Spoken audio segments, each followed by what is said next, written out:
Hi everyone, welcome to Cuban Pete's. Today we have an unboxing of a double-barreled flintlock shotgun made by Pedersoli. Okay, this is quite a large gun. I can't get it all in at once. So this is the box it comes in. You see the Pedersoli markings on the box there. This is a hard plastic case. This is going to protect your gun in all forms of transport. So let's flip the box around. So you've got 4 clasps, which need to be slid. It's difficult one-handed, won't lie. And there she is. So the box is, you have this, I think they call this like egg carton, sort of waffling stuff. Very thick foam. We've got 2 inches there of protection on the top. Then you have this bottom layer foam again,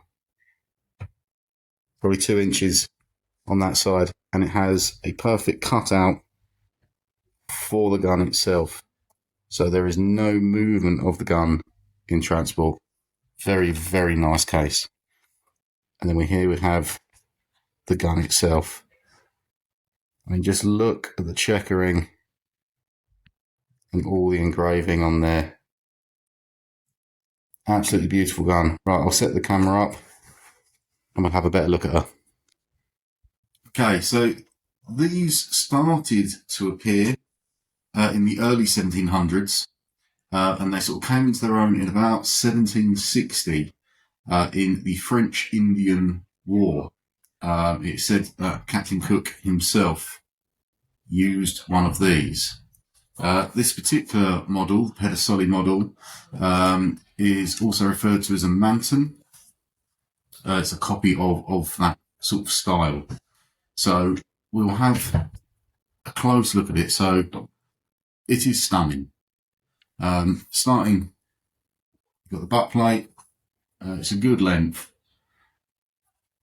I've got checkering on the grip of very high quality. That's obviously on both sides. Got the lock plate, again, same both sides. Engraving all over it. Very high quality springs, very high quality steel. It is a smaller lock plate than you'd think. It is more the same sort of size as like a pistol lock plate. And the flint as well is smaller. That's more of a pistol sort of size flint on there. The barrel is brown. It's not blued, it's browned. But you've got engraving bands across the barrel.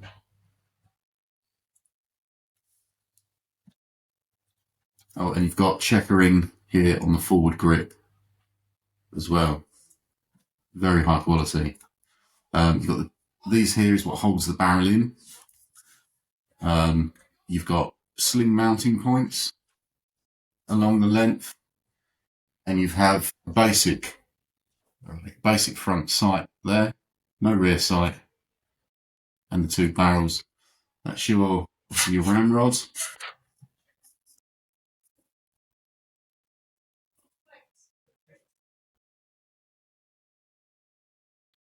And obviously, it is the same on the other side.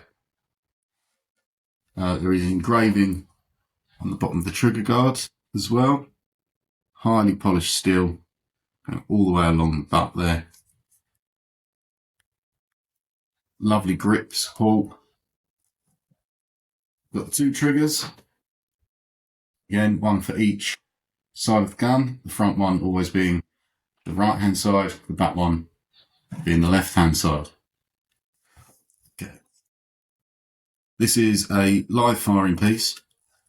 You can see the touch hole in there. Obviously you've got 2 touch holes. So you half cock, both sides.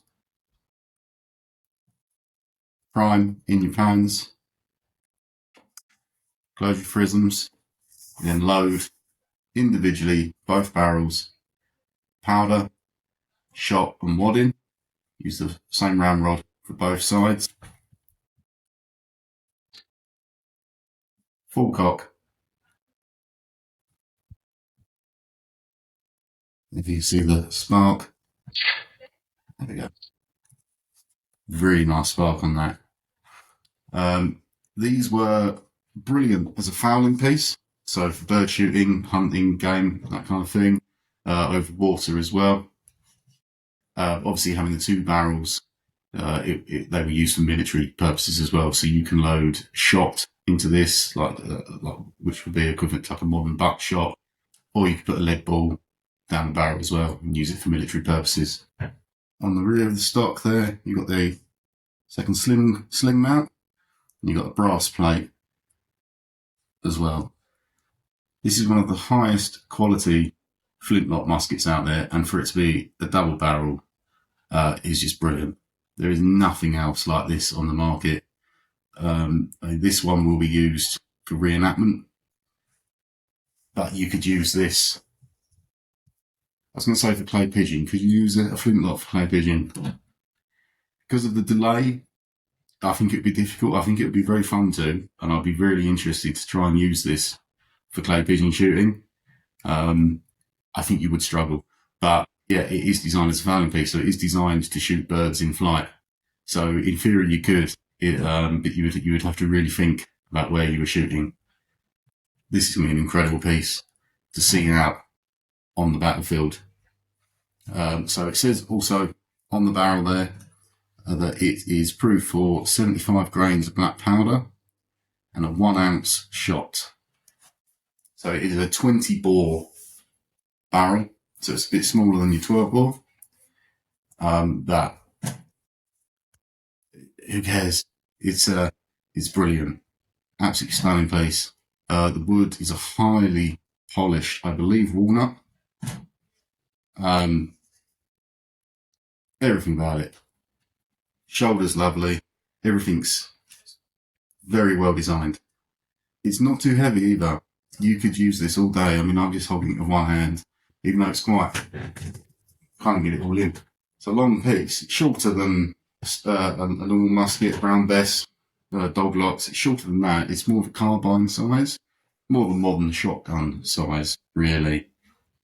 But it's got some weight to it, don't get me wrong, but it is light enough, even with the weight of the double barrel there. You can carry that all day without any problem. The wood is of such high quality, I'm terrified of scratching it or knocking it. This needs to be cared for. Yeah, so this is the Pedersoli double-barreled flintlock shotgun. So, unlike my other videos, where I take the lock plate off and show you inside and everything, I am not going to do that with this one. Reasons being, it is absolutely brand new, straight from Pedersoli. I had no need to do that at the moment, and I don't want to risk scratching or doing anything here until it has at least been fired. Obviously, very quickly they do build up with black powder residue in guns, and they need cleaning. So when that happens, we might do a video then so we can see inside it. But it is going to be very similar to the double-barreled pistol video I've done. Click here to see that video, and you'll see how I imagine that inside will look. However, that is an Indian-made gun. This is a Pedersoli, so this will be much, much neater in terms of wood carving inside. The quality throughout will be a lot higher than that gun, even though that gun is of good quality. So that'll be interesting. I really want to shoot this gun. We can't do it here for obvious reasons, and it hasn't been shot yet because this is the unboxing video. When it is fired, we'll do a video, and I will put a video up of this being fired. So please look out for that. That'll be a fun day to actually hear this, see how well she goes. But we know how well she's going to go. It's a Pedersoli. So thank you so much for watching. I've been Cuban Pete. We'll see you on the next one.